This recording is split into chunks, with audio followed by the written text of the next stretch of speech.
Pronto, agora estamos certinho. Vou passar a palavra para você, Roger. Muito obrigada e boa sorte. Obrigado. Tudo bem. Então, eu vou primeiro fazer uma apresentação, né, porque é um tema muito amplo, não vai dar para a gente esgotar, né, porque são, em termos de planeta Terra, né, já são 5 bilhões de anos, e eu creio que esses preconceitos, né, ainda vêm de Capela, vêm essas rixas, essas rivalidades com os capelinos, então é algo que não é fácil de desconstruir, né?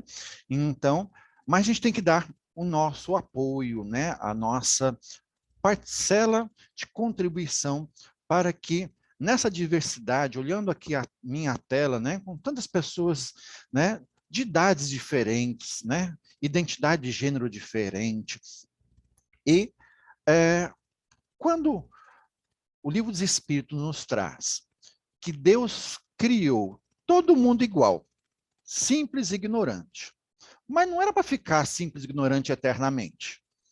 Ele criou isso como um ponto, né, de início.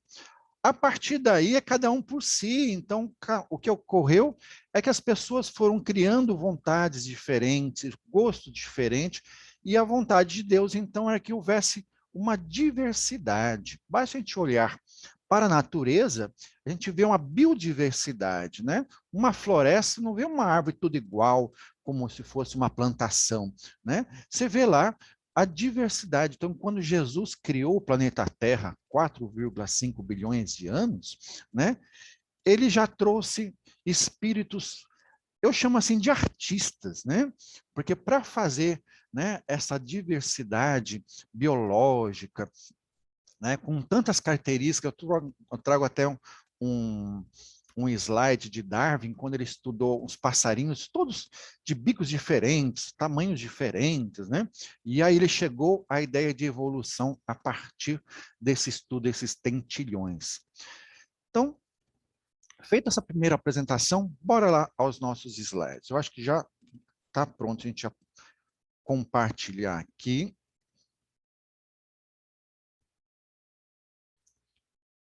Veja se já está tudo ok aí, Juliana. Tá sim, Roger. Perfeito. Então, essa aqui é a tela inicial. Vocês vão ver uma imagem de fundo que é do filme de Kardec.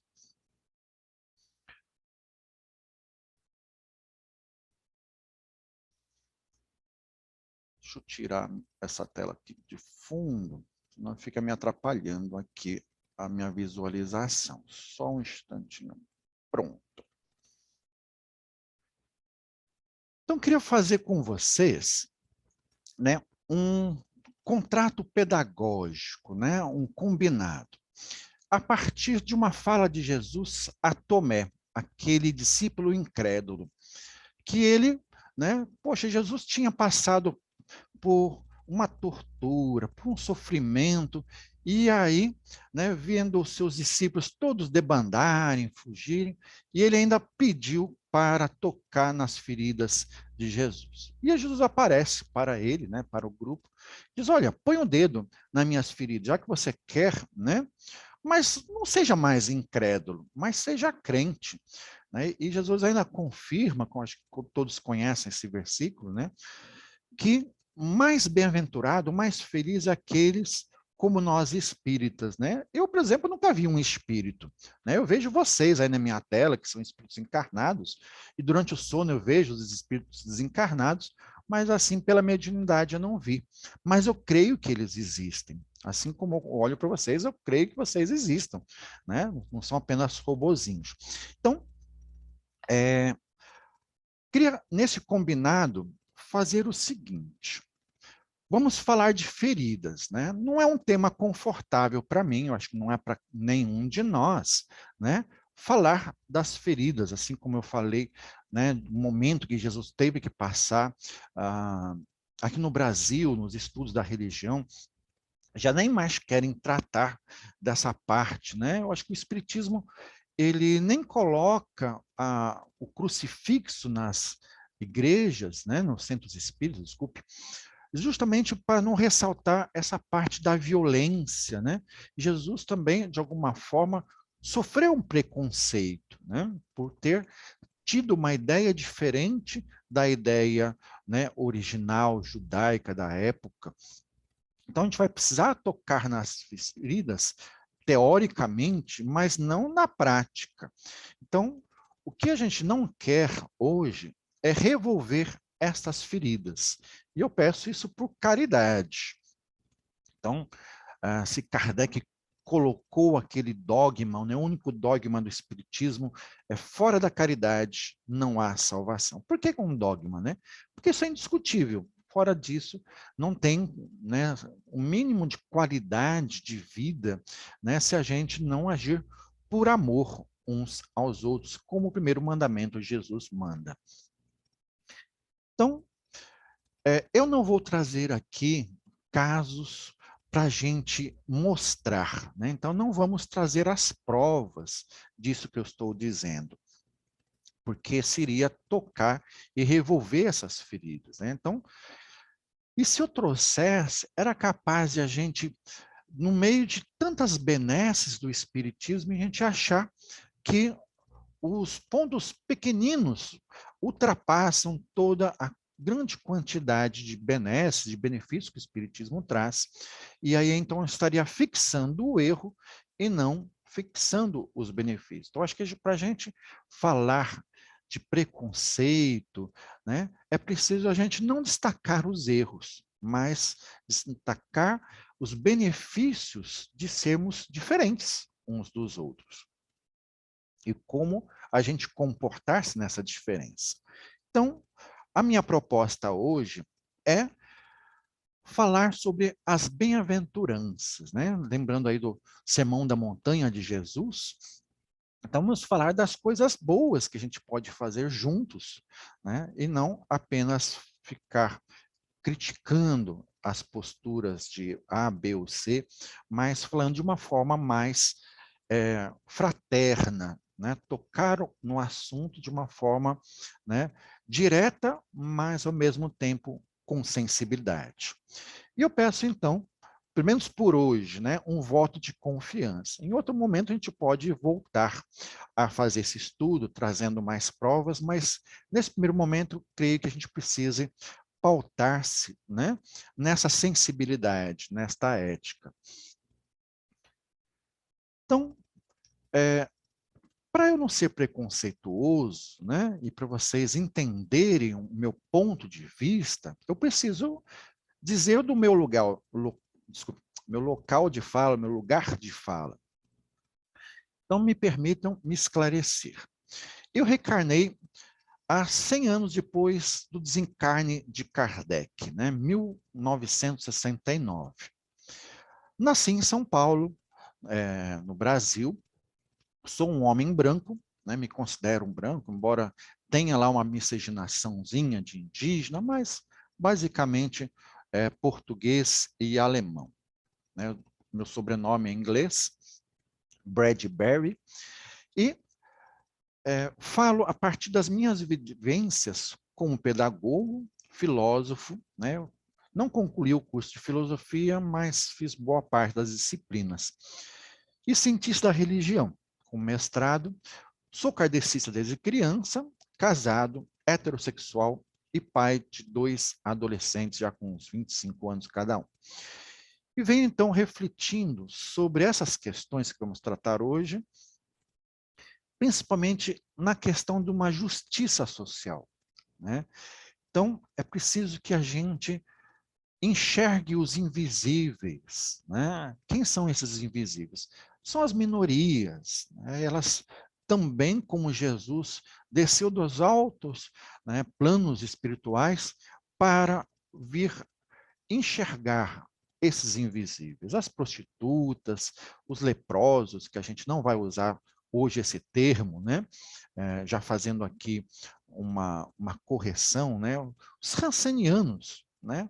Hoje, a palavra lepra, a gente vai ver um dos slides nesse sentido, ela foi muito mal usada quando as pessoas estavam com raiva, quando estavam querendo ofender alguém, dizia, ah, seu leproso, né? Então, essa palavra ganhou um sentido pejorativo e, assim, uma convenção social preferiu trocar o nome, porque é uma doença que ainda acomete muitas pessoas. Eu tenho amigos que têm hanseníase, né? Eu, durante muito tempo, frequentei sanatórios em São Paulo, em Sorocaba tem um sanatório chamado Pirapitingui, né? Inclusive tem um personagem famoso lá, que é o Jesus Gonçalves, que tem 2 livros muito interessantes com Chico Xavier.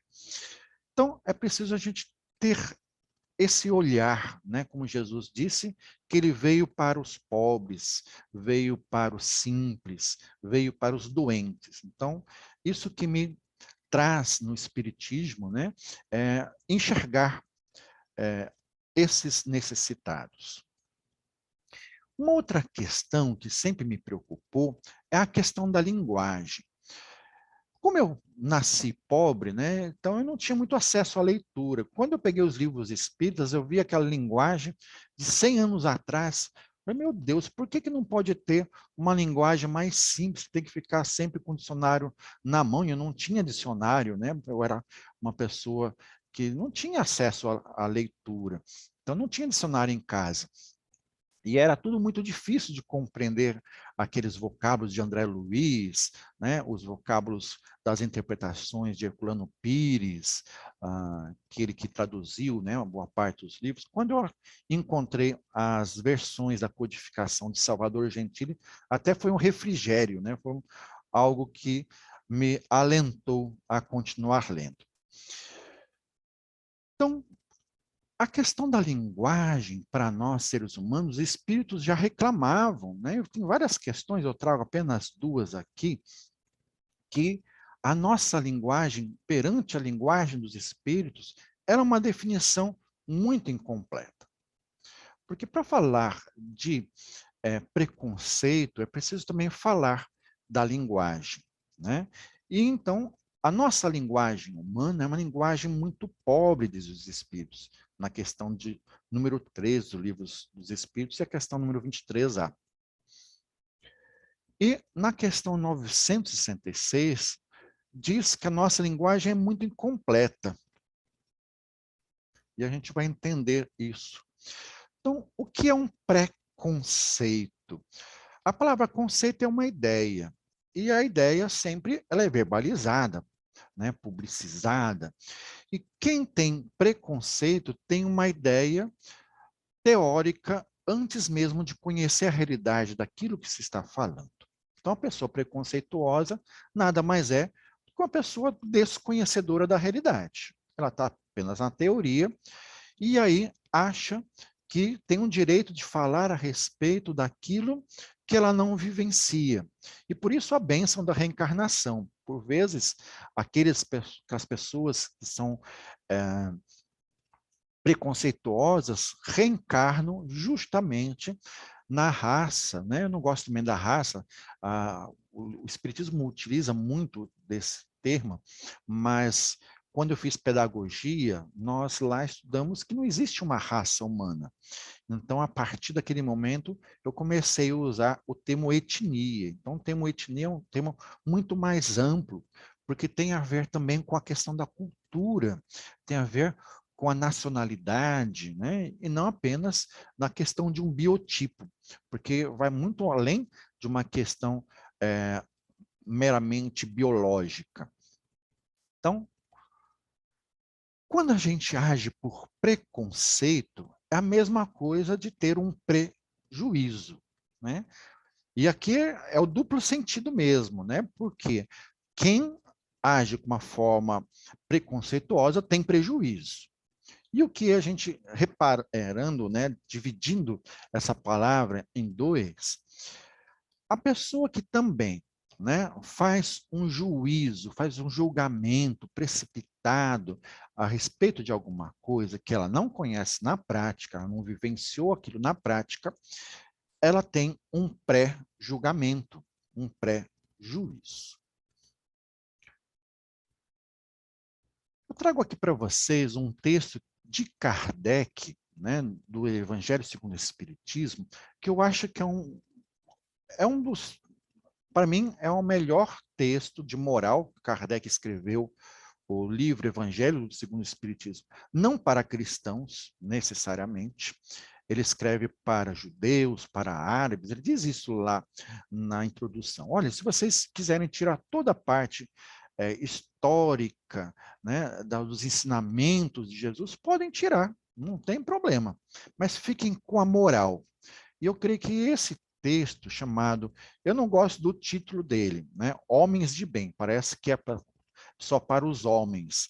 A gente precisa ter uma linguagem um pouco mais diferenciada. Kardec não quis dizer que o texto era só para homens, né? Ou valorizar a pessoa masculina como é uma pessoa de bem, e a mulher, como dizem os mitos antigos, ela era sempre inferior ao homem, né? E não é isso que Kardec, lá na Revista Espírita, por várias vezes vai provar, diferente que a cultura dizia, né, que a mulher não tinha alma. Ele fez um texto, né, provando que sim, a mulher é como um ser humano, também tem alma, tem direito a fazer uma universidade. Ele que defendeu o voto da mulher 100 anos antes, né, de que a mulher no Brasil foi em 1932, o primeiro voto feminino. Então, Kardec defendia isso em 1858, aproximadamente. Então, quase 100 anos antes, Kardec já defendia, né, umas questões feministas que viriam a se desenvolver. Então, eu trago aqui uma tradução da ideia de Kardec, e não da linguagem que Kardec utilizou na época. Então, em vez da palavra homem de bem, a pessoa de bem, mulher ou homem. Essa pessoa de bem é boa, humana e benevolente para com todos. E eu acrescento, né? Quem são esses todos? E todas, homens e mulheres. E com tudo, animais, plantas, porque também tem espíritos, são os nossos irmãos dos reinos inferiores. E não só os encarnados, mas também os desencarnados. E sem distinção de etnias. Ali a palavra não era etnia, era raças. Então, como a gente já atualizou o termo, usar a palavra correta, etnia. E também de crenças, né? E essas crenças não só as crenças religiosas, mas também as questões de gênero, né? Ainda hoje no Brasil nós temos, não sei muito como é na Irlanda, mas a homofobia ainda é muito forte, principalmente dentro das religiões, e infelizmente também, a gente vai tratar isso de uma forma rápida, mas no espiritismo ocorre isso, de uma homofobia, né? De um medo da pessoa que é homossexual ou homoafetiva. Nem por idade, né? Então, as diferenças de idade também não devem ser distintas. Por isso, eu escolhi, né, esse título para o nosso encontro, né, acepção de pessoa, fazer distinção. Eu gosto deste ou daquele por causa disso, por causa daquilo. Não, a gente tem que ter, né, um amor pelo ser humano, né? Um espírito, ele, por vezes, sendo criança, talvez seja muito mais antigo em termos de encarnação, muito mais superior do que um idoso, né? Então, o espírito para nós espíritas é tudo. Então, independente da classe social, se é rico, se é pobre, se é empresário ou se é trabalhador, se a pessoa tem cultura ou se é iletrado, então o espiritismo não faz acepção de pessoa. Porque todas as pessoas, né, diz Kardec, e aqui eu acrescento a questão dos animais, né, da ecologia, lembrando a importância do novo presidente da República ir atender a um pedido, né, de um congresso mundial lá no Egito sobre as questões do mundo. Então ele nem sequer ainda foi eleito no sentido de empossado, mas já está dando, né, formas de interesse, respondendo aí sobre a nossa Amazônia, sobre o bem-estar do planeta como um todo. Então, não chegando a aprofundar nessas questões dos espíritos das matas, né, das águas, mas a importância de ter um ambiente saudável para todos, né? A questão das chuvas, da atmosfera, então, né, do clima e também do uso desse solo, né, para a agricultura ou para a floresta ou para outras formas, né? Lembrando um pouco, tem um livro que eu gosto muito da área da ciência da religião, que é o sagrado e o profano. E tem uma frase que ele destaca, o Marcel Yardt, lá da Bíblia, que diz assim: Moisés, né, no diálogo com aquele espírito, vamos dizer, um mentor, não foi necessariamente Deus, né, porque Deus não se manifesta dessa forma ao ser humano, mas um espírito mentor, né, provavelmente tenha sido o Jeová, né, ou o Elohim. E aí diz assim: olha, Moisés, vamos dialogar sim, mas primeiro eu queria que você tirasse a sandália dos seus pés, porque o lugar onde você está pisando é um local sagrado. Então, é essa reverência que a gente tem que ter ao solo aonde a gente pisa. Então, diz Kardec, ver irmãos seus em todas as criaturas, nessa biodiversidade, dessa diversidade cultural, todos somos irmãos e irmãs. Respeita nos outros, todos, as convicções sinceras e não lança, né, preconceito, anátema, aos que pensam diferente dele e que se comportam diferente dele. Então, como eu disse lá na introdução do livro Evangelho, Kardec diz, olha, esse evangelho é feito também para quem pensa diferente do cristianismo, né? Você pode tomar isso como uma bandeira, e essa bandeira há de todas as pessoas de crenças diferentes estar sobre ela, né? Então, eu acho que esse é o slide mais importante a gente trazer aqui da doutrina espírita, dizer que a gente não tem um prejuízo, não tem um preconceito com nenhuma dessas classes aqui, né, destacadas. Então, respeitando principalmente os povos originários, né, indígenas, quilombolas, e também o meio ambiente onde eles vivem, né? Então, a importância de se preservar a cultura desses povos, porque eles estão em equilíbrio com a natureza, diferente da cultura branca, vamos dizer até capelina, de vir e fazer terra arrasada, a gente pegar as profecias de Isaías e Ezequiel, que falam um pouco sobre como era em Capela, essa violência, né, que eles faziam guerras. Quem olha hoje a Ucrânia, né, vendo lá o bombardeio, como é que fica a cidade arrasada, então é preciso que a gente valorize, né, o meio ambiente onde a gente vive, e não ficar apenas numa questão de abuso do capital.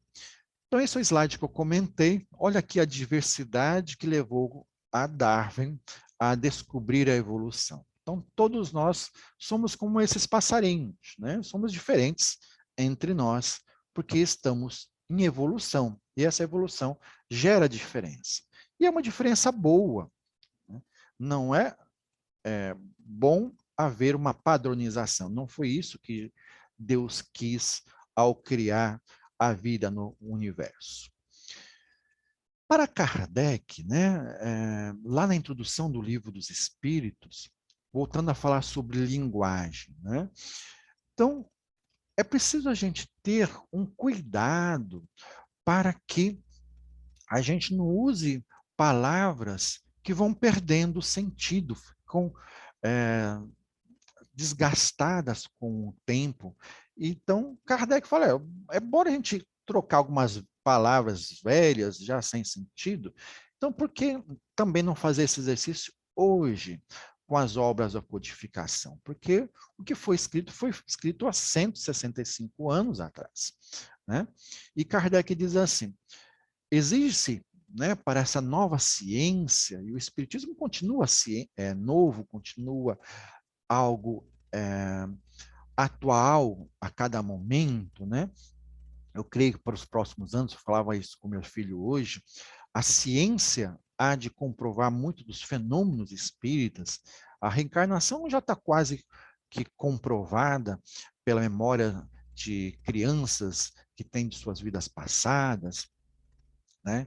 A sobrevivência do espírito através das EQMs, experiências de quase morte, também está quase comprovado, né? A independência de um espírito para além da matéria. Então, é preciso que a gente faça esse exercício que Kardec fez lá na introdução, né? Deixar os termos antigos ou arcaicos de lado e tomarmos palavras, em especial para o nosso tema de hoje, que não sejam ofensivos, né? Que não sejam contra a caridade para com todos e todas. Então, Kardec diz que exige uma clareza de linguagem para evitar o quê? Confusão, né? Kardec era averso a haver confusão. E confusão por quê? Porque as palavras, né, quando já tem muitos sentidos, né, existe uma polissemia, alguém acaba sendo, né, ofendido usando-se palavras desse tipo. Então, Jesus também recomendava para nós, né, termos uma atualização. Dizia Jesus, né? Ninguém costura uma roupa nova com um trapo velho, né? Ou vice-versa, porque o remendo, se ele sendo novo, ele vai encolher, e aí vai ficar um rombo, uma ruptura, né? Um buraco ainda maior. Então, vamos falar um pouco sobre essa violência do preconceito. Ela não é uma violência às vezes clara, né, objetiva, bem definida. Creio que a maior quantidade de violência, né, no preconceito, ela é surda, ela não é visível, né, e ela machuca muito mais pessoas, né, do que propriamente essa violência explícita do próprio questão do preconceito. Então, o Pierre Bourdieu, que é um dos cientistas da religião, vai explicar que existe uma violência simbólica, fruto da dominação não evidente. Essa dominação, né, essa violência simbólica, ela não é explícita, mas é sutil e violenta. Ela não deixa de ser violência. E é julgada por todos, né, por um consenso, como legítima, né, porque ela é referendada. Tem um Brasil, um ditado, né, que a voz do povo é a voz de Deus. Eu não concordo com este veredicto, né? Então, na época que Jesus foi crucificado, o povo disse: crucifica-o, né? E liberta Barrabás. Então, como que a voz do povo é a voz de Deus? Então, mas uma mentira contada muitas vezes, ela parece até ser verdade. Então, Pierre Bourdieu diz assim: é inerente ao próprio sistema, à própria cultura humana, né? Então, não é a pessoa preconceituosa porque ela quer ser preconceituosa, mas porque a cultura onde ela está, onde ela vive, já tem essa violência e nos enquadra a agir de forma violenta sem sabermos. Então, as instituições, vamos pensar aqui, a educação dada na família, a educação dada nas escolas, dada nos centros espíritas, dada nas igrejas, né? As práticas sociais, tudo revertem inexoravelmente os ganhos de todos os tipos de capital para os agentes dominantes, né? Então, por isso que eu falei logo de início qual o meu local de fala, né? Porque eu também, às vezes, me sinto dominante, né? Por ser branco, às vezes, por ter chegado a um estudo superior, de mestrado. Então, por estar no espiritismo, que a gente considera que seja a terceira revelação, e às vezes a gente tem um certo preconceito com religiões mais primitivas, vamos dizer assim, também não é uma palavra boa a utilizar, mas religiões mais tradicionais, e assim tem várias formas que a gente tem, né, e a gente usa no dia a dia e nem se percebe. Então, essa violência simbólica, também chamada de uma violência doce ou uma violência mascarada, diz Bourdieu, ela se exerce com a cumplicidade daquele que sofre, das suas próprias vítimas, né? Então, é aquela pessoa que não reclama, né, por estar sofrendo bullying. Eu vou dar um exemplo de mim mesmo, né? Eu sempre fui gordinho, mas sempre sofri bullying, desde criança até hoje, né? Eu não consegui me manter dentro de um padrão estético considerado de magro, né? Então, sempre fui acima do peso, uma questão até biológica dos meus pais, né? Então, veja como que, por vezes, nós gordinhos não reclamamos, né? É bem pouco tempo atrás que criou-se esse termo bullying, né? Pelo menos se divulgou, e aí costuma-se agora reclamar, né, dessas questões quando sofremos preconceito. Então, está presente no discurso do mestre, na autoridade do burocrata, na atitude do intelectual, completa Bourdieu. De forma que a dominação não é efeito direto de uma luta aberta, mas resultado de um conjunto complexo de ações infraconscientes, porque aquilo já vem, eu creio, como eu até disse, né, de capela, já veio, Emmanuel vai falar isso no livro A Caminho da Luz, que Kardec também vai falar, né, que a gente não esquece de tudo, fica lá os vícios, fica, né, as virtudes, a cada vez que a gente reencarna, a gente vai trazendo um pouco, né, do que nós éramos em vidas passadas. Então, é alguma coisa infraconsciente. E quando ainda tem obsessores, tem outras questões espirituais, isso tudo aflora. Então, de forma que cada um dos agentes e cada uma das instituições dominantes exerça essa violência sobre os demais. Vamos falar um pouco, né, de racismo estrutural, dessa violência, né, simbólica, que ela é um racismo que ela é colocada como natural. Ah, isso nasceu assim, nós já somos assim. Não, isso não é natural, isso é artificial, isto é uma questão de educação, uma questão cultural. Então, essa questão de um racismo invisibilizado, como estava falando, né, dos invisíveis, está presente na própria estrutura social e que não percebemos ou notamos. É o resultado de um funcionamento da sociedade. O quê? Que pega um grupo étnico como o melhor. Então, é uma forma etnocêntrica, né, de tomar uma visão de mundo. E aí todas as outras etnias, outras formas de vida são vistas como inferiores. Uma máquina reprodutora de desigualdades racial, de gênero, cultura, né, entre outras formas de discriminação. Esse texto é um texto que eu peguei na Wikipédia. O termo, então, foi desenvolvido para ajudar as pessoas que trabalham em prol da equidade racial, né? Não gosto muito dessa palavra, eu prefiro étnica, né? E enfatizar a ideia de que esse racismo na sociedade é um sistema, como a estrutura clara dos múltiplos componentes, né? Eu vou passar adiante, que eu acho que a gente já comentou bem. Vamos pegar aqui um estudo de caso. Kardec é racista, né? Tem vários textos na internet que dizem que sim, né? Mas, pelo que a gente acabou de ver, não é Kardec que é racista. A cultura onde ele viveu era, assim, racista, como ainda é até hoje, né, na França, no Brasil, em vários lugares do mundo, a gente não venceu a questão desse racismo estrutural.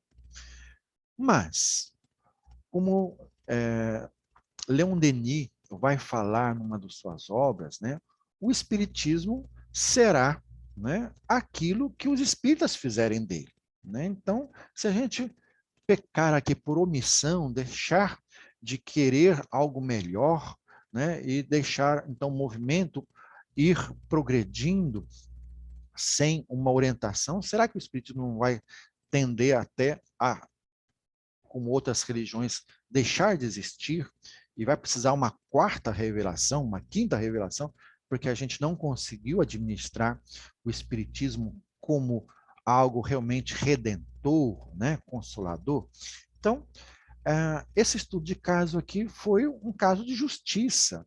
Um grupo étnico africano, né, afro-brasileiro, entrou com um mandado de segurança contra, né, a publicação de livros, principalmente das obras póstumas de Kardec, né? E a palavra obras póstumas quer dizer que Kardec não publicou isso em vida. Será que esses textos de Kardec não publicou porque ele não queria ainda publicar, ainda esperava alguma outra confirmação? Né? É uma pergunta que fica no ar.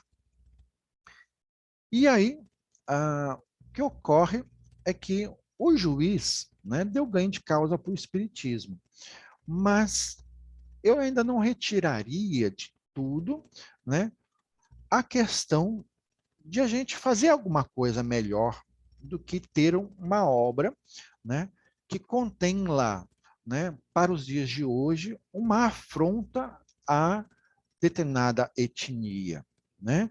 Então, por que mexer essa ferida e deixar um texto do jeito que ele está original e interpretado, né, numa linguagem ainda do século anterior, nem é no século passado, né? Mas do século ainda XIX. Então, eu trago aqui as considerações do juiz, né, traz apenas um resumo aqui da sentença que ele fez. Não é de se espantar que as afirmativas de Allan Kardec refletissem o espírito do seu tempo, né? Como todos nós, né? Estamos numa cultura e essa cultura está em evolução. E é pena que muitas religiões, elas dizem-se tradicionais e aí tornam-se fundamentalistas. Né? Por quê? Porque acham que o fundamento não pode mudar. Não é que o fundamento não deva mudar.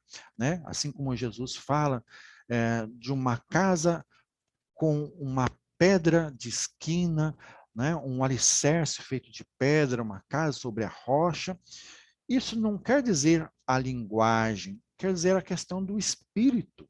O espírito em si não muda a identidade, mas a linguagem sim, ela precisa ser atualizada. Então, diz aqui o juiz, né, o Marcelo Vandavalli, em relação às pessoas de cor negra.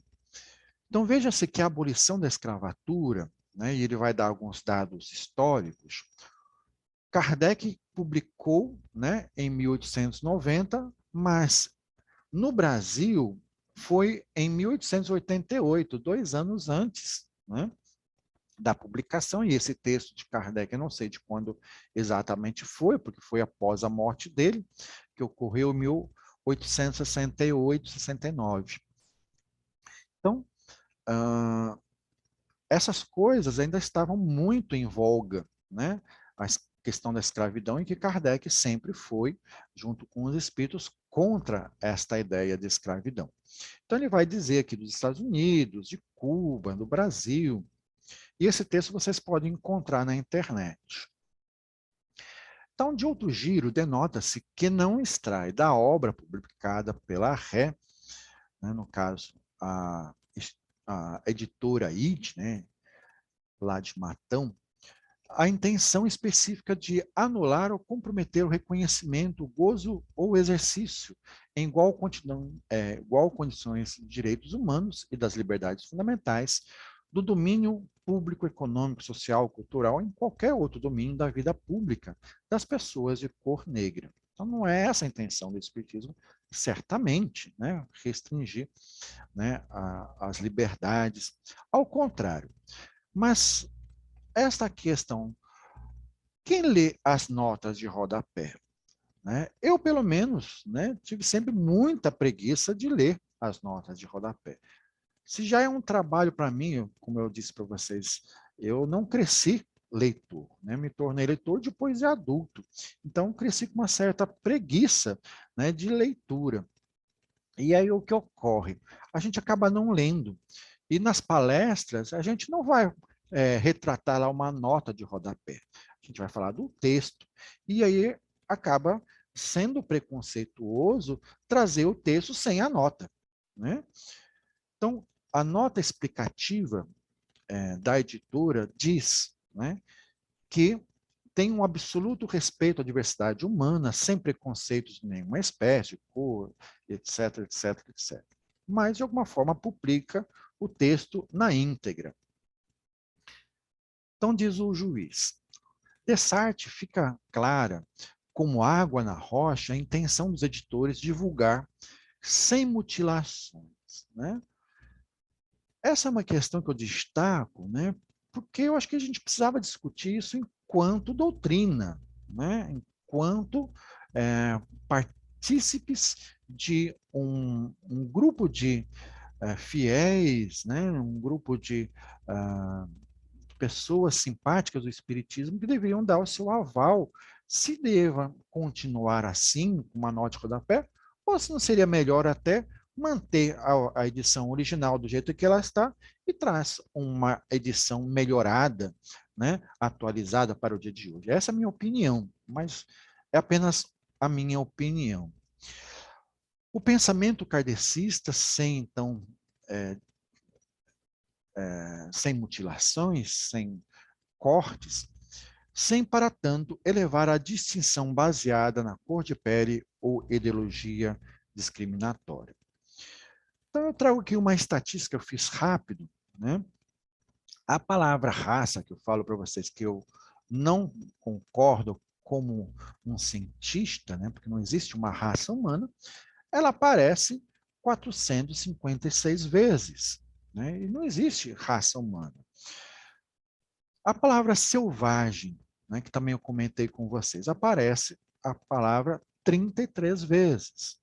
E eu gosto muito de uma música de grupo Legião Urbana, né, Renato Russo, a música Índios, né, que ele faz essa comparação. Né? Quem é o selvagem? Será que é o europeu que, na época, veio e escravizou o índio? Né? Ou será que o selvagem é o indígena, né? Que ali fazia os seus rituais de uma forma diferente do que ocorria na Europa. Quem é o civilizado? Então, a palavra civilizado, eu coloco aqui sem, né, o sufixo final, para dar uma ideia, a palavra é selvagem, tanto no plural no singular, aparece 33 vezes. E então, civilizado aparece 19 vezes. Então, são palavras que a gente... O espiritismo, para Kardec, tem que ser um espiritismo progressista. O que a ciência evoluir, diz Kardec, também o espiritismo deve evoluir. Então, essas palavras que a ciência não usa mais, né, precisa atualizar, porque se a ciência não usa mais, o espiritismo também não deve usar mais. Porque se a gente continuar usando, a gente vai agir conforme os fundamentalistas. Ah, não, tem que usar a mesma palavra que Kardec usou. Né? E não necessariamente Kardec queria usar aquela palavra, talvez ele usou, como os espíritos dizem, porque não tinha uma outra disponível na época.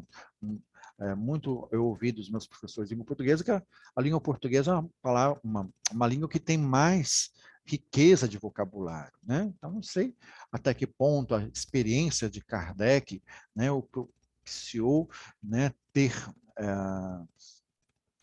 eu, por exemplo, quando fiz filosofia, eu tive que aprender alemão, porque muitos filósofos não conseguiam ser traduzidos para o português e as palavras então tinham que estar, né, ali com a conservação da ideia no idioma alemão, assim como também palavras em grego, né, eu que gosto muito do grego, né, as palavras, quando são traduzidas para o português, não trazem a filosofia grega da época, né? Assim como também Jesus, muitas das traduções do que ele diz hoje não fazem sentido.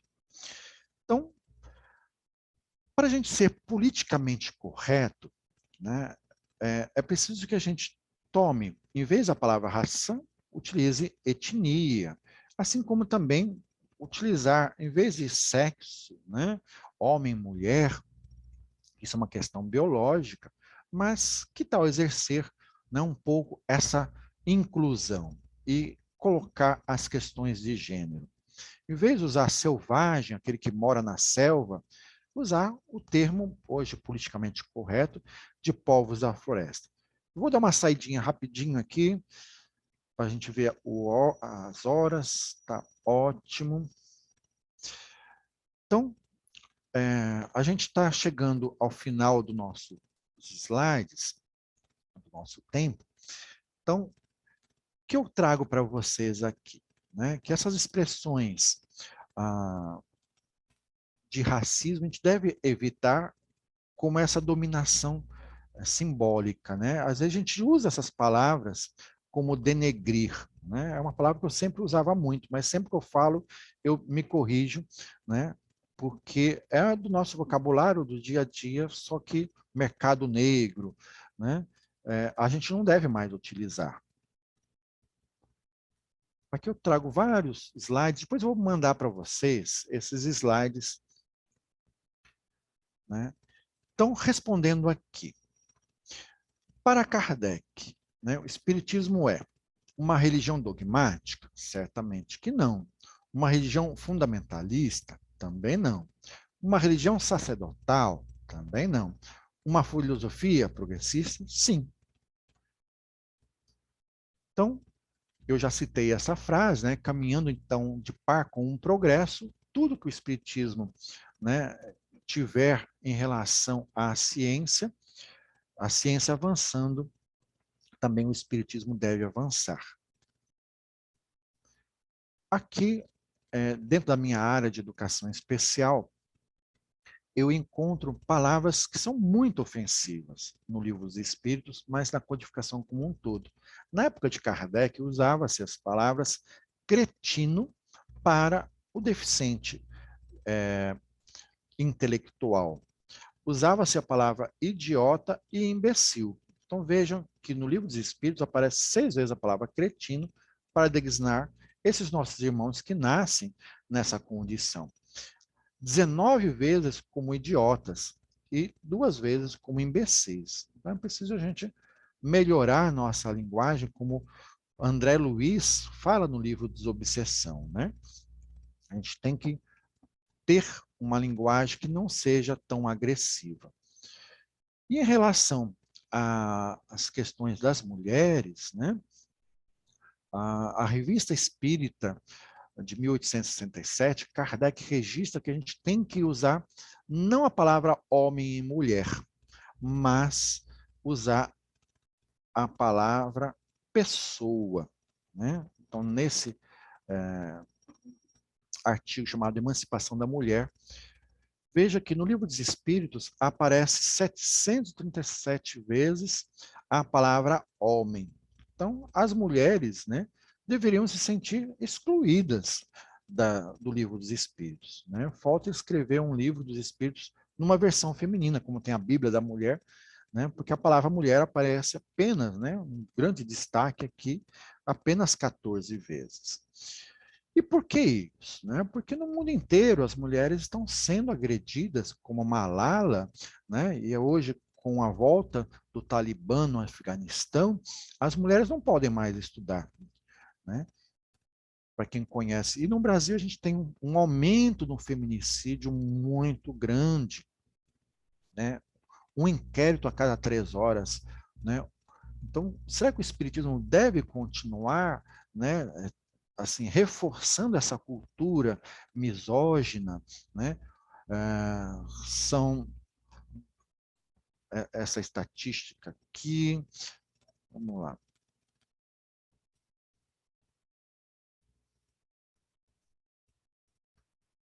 Então, só para dar um exemplo, né, eu já trouxe isso em palestras anteriores, a Anália Franco fez, né, todo um trabalho de valorização da questão do negro. Ela juntava crianças brancas e negras juntas, né, numa mesma sala de aula, pegava as filhas das prostitutas, as próprias prostitutas, né, da época, né, mulheres da vida, como eram chamadas, né, e as educava, dava uma profissão a elas, valorizava elas, então, como mulher.